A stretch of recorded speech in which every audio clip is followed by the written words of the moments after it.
샬롬! 우리 귀한 친구들 건강하게 잘 지냈어? 신부님도 그래도 조금 컨디션이 더 많이 좋게 지냈던 것 같아. 요즘 코로나로 고생하시는 분들도 아직도 많이 계시고 또 사망자도 아직 있는 상황이라서 여전히 우리가 열심히 기도해야 되고 또 여전히 손도 잘 씻고 조심해야 되겠지? 학교에서도 서로 친구들을 아끼는 마음으로 지켜주면 참 좋겠어. 자, 그럼 오늘 하루 하느님께서 우리 어떻게 보호해 주시고 또 어떻게 함께 해 주셨는지 한번 생각하면서 조용히 묵상하는 시간 가졌으면 좋겠어.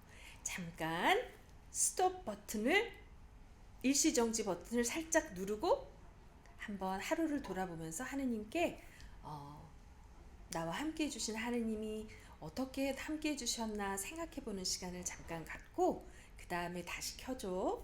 자, 스톱, 시작.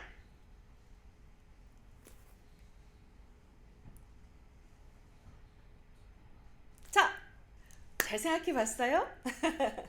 그래, 맨날 자기 전에 하느님 앞에 나가서 오늘 하루 제가 어떻게 보냈는지 잘 보여주세요. 이렇게 기도드리고 그 다음에 하느님 앞에 가만히 의지하는 마음으로 나가 있으면서 하루 종일 내가 어떻게 보냈나 살펴보는 건 굉장히 중요하다 그랬었지?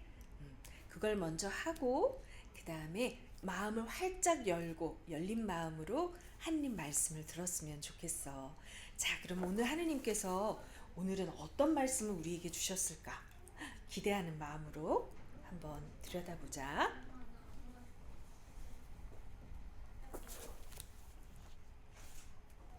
완전해지는 10가지 길.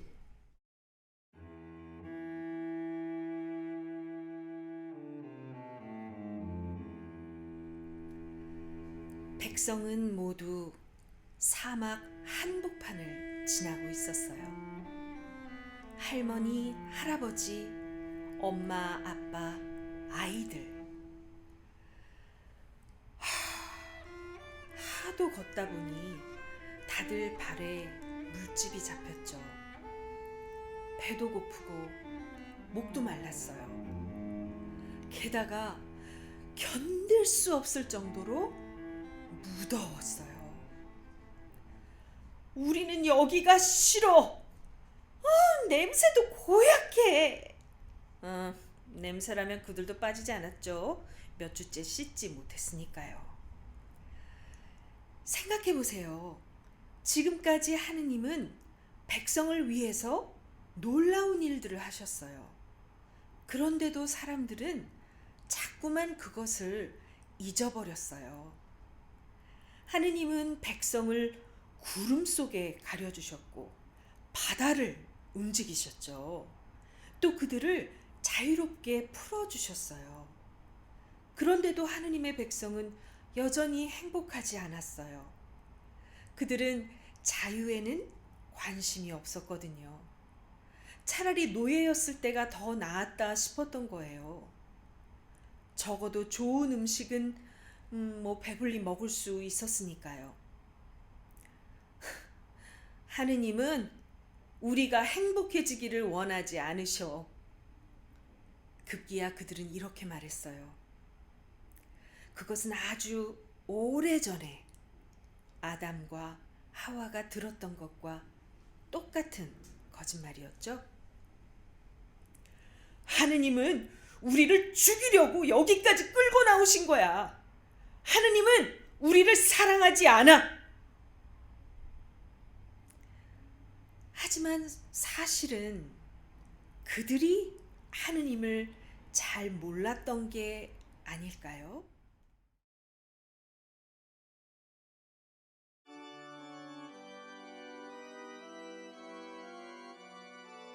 여행하는 동안 하느님은 백성에게 날마다 거듭거듭 가르쳐 주셨어요. 백성이 그분을 믿고 순종하면 하느님이 아주 잘 돌보아 주시겠다고요. 그들이 배고파하면 하느님은 하늘에서 음식을 비처럼 내려주셨어요.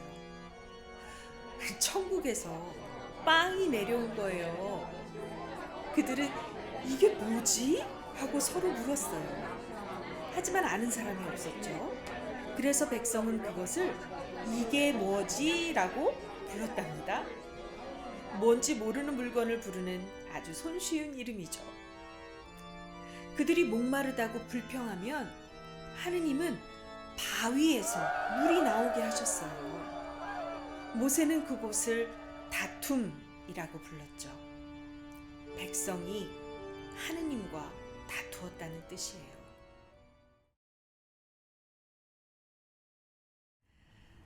그런데도 하느님의 자녀들은 그분을 의지하지 않고 하느님 말씀대로 따르지도 않았어요. 자기들이 잘나서 행복하게 살아갈 수 있다고 생각한 거예요. 하지만 하느님이 없는 행복이란 있을 수 없다는 것을 그분은 아셨답니다. 그래서 하느님은 그들을 어떤 높은 산으로 데리고 가셨어요. 하느님은 자신이 어떤 분인지 보여주려고 하셨죠. 하느님을 더 잘 알게 해주시고 그들에게 줄 특별한 땅에 대해서도 말씀해 주시려고요. 하느님이 말씀하셨어요. 모든 땅은 내 것이다. 그리고 내가 너희를 택하였으니 너희는 내 특별한 가족이다. 너희는 삶 속에서 다른 모든 사람들에게 내가 누구인지 보여주어야 한다. 그들도 나를 알 수 있도록 말이다. 하느님은 모세를 산 위로 부르셨어요. 큰 산이 흔들리더니 구름이 빽빽이 몰려들었어요. 우르르 쾅! 천둥이 치고 번갯불이 쫙 갈라졌어요. 하느님은 모세에게 십계명이라는 10가지 규칙을 주셨어요. 하느님은 백성에게 말씀하셨어요. 나는 너희가 세상 그 무엇보다도 나를 더 사랑하기 원한다. 그리고 너희를 향한 나의 사랑을 너희가 알기 원한다.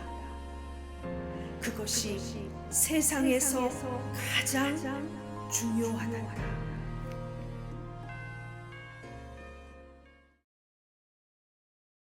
하느님은 그들에게 다른 규칙들도 주셨어요. 가짜 신을 만들지 말라, 사람을 죽이지 말라, 훔치지 말라, 거짓말하지 말라 같은 내용들이었죠. 이 규칙들을 보고 하느님의 백성은 어떻게 살아야 하는지, 하느님과 어찌해야 가까워지고 행복해지는지 알 수 있었어요. 모세가 말했어요. 하느님은 언제나 여러분을 돌보신다고 약속하셨소. 하느님을 사랑하고 이 규칙들을 지키겠소. 할 수 있습니다. 네, 약속합니다. 그러나 그것은 틀린 말이었어요. 그들은 할 수 없었어요. 아무리 애써도 그들은 절대로 하느님의 규칙들을 늘 지킬 순 없었답니다. 그들이 할 수 없다는 것을 하느님도 아셨어요. 그리고 백성 모두가 그 사실을 알기를 원하셨어요. 그 모든 규칙을 지킬 수 있는 사람은 딱 한 분뿐이니까요.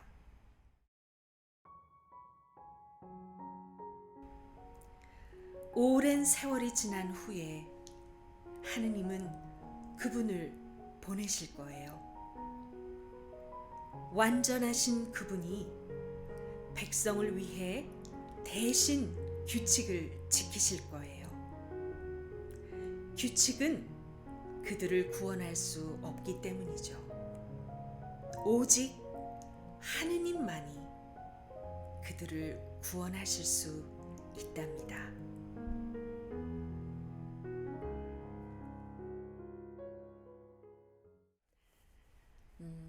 규칙을 좋아하는 사람들은 많이 없어. 그렇지만 규칙이 없는 곳은 정말 무서운 곳이 되고 말아. 우리 친구들도 학교에서 있을 때 비슷하게 많이 경험하고 있지?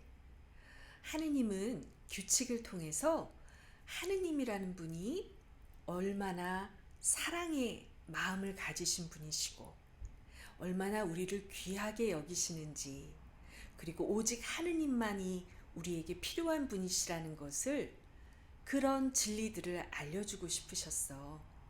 그래서 아직도 철없이 몰라서 보채기도 하고 하느님을 제대로 믿고 따르지 못하는 이스라엘 백성에게 십계명이라는 하느님의 마음과 하느님 안에 진리를 담은 규칙을 주신 거야. 그 규칙을 우리가 마음속에 새기고 그 규칙을 따라 살아야 할까? 아니면 그냥 듣는 둥 마는 둥 우리 마음대로 살아야 할까? 맞아. 우리 마음속에 다른 어떤 규칙들보다 하느님이 주신 그 말씀의 규칙을 우리 마음에 제대로 마음에 알고 새기고 심어서 그 규칙을 따라 걸으면서 살아갈 때 하느님께서 우리 친구들과 함께 하시고 우리 친구들의 기도 가운데 가까이 만나 주시고 또 여러 가지 은총들을 베풀어 주실 거야. 신부님과 우리 친구들 모두 하느님의 거룩한 말씀과 그 계명들을 가슴 가장 중심에 새기고 심고 그 말씀을 따라 사는 축복된 삶을 살기를 간절히 바란다. 자, 이제 그러면 신부님과 함께 기도하고 잠자리에 들자. 기도할게요. 하느님, 에덴에서 아담과 하와에게 많은 음식들도 주셨지만 동산 한가운데에 선악과만이 아니라 그 중심에 생명나무를 주셨었죠. 아담과 하와는 안타깝게도 사탄의 꼬임에 넘어가 먹지 말아야 할 선악을 아는 나무 열매를 따먹었지만 예수님의 은총으로 인해서 이제 우리는 하느님의 계명을 우리 마음속 가장 중심에 심고 그 계명을 따라 살아가서 하느님이 주시는 그 놀라운 생명의 열매, 기쁨의 열매, 평안의 열매를 늘 맛보며 살 수 있게 도와주세요. 우리는 약하고 여전히 부족한 부분들이 많지만 하느님께서 우리를 지켜주시고 매 순간마다 우리가 유혹을 이기고 주님의 말씀을 기억해서 계명을 따를 수 있도록 도와주세요. 오늘 밤도 주님 우리와 함께 해주시고 자는 동안도 우리 모두를 지켜주시기를 원합니다. 감사하며 우리를 사랑하시는 우리 주 예수 그리스도의 이름으로 기도합니다. 아멘. 자, 우리 친구들 오늘도 수고 많이 했고 잠자리에 들어서 예수님 생각하면서 잠들어 보자. 그럼 예수님 꿈꿔.